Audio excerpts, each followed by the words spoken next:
Hello friends, today in this video I will show you how to reply email in Gmail account. So firstly open your email. For example, I want to reply for this mail. So open that, and here guys you will see this arrow, and also here the written reply. So just click on it. Now you type your message,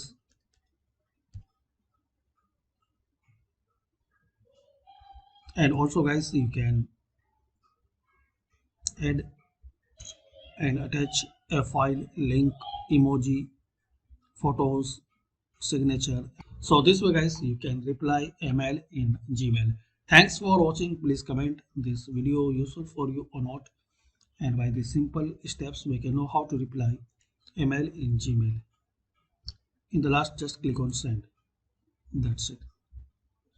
Please share, like and subscribe the channel for more useful videos.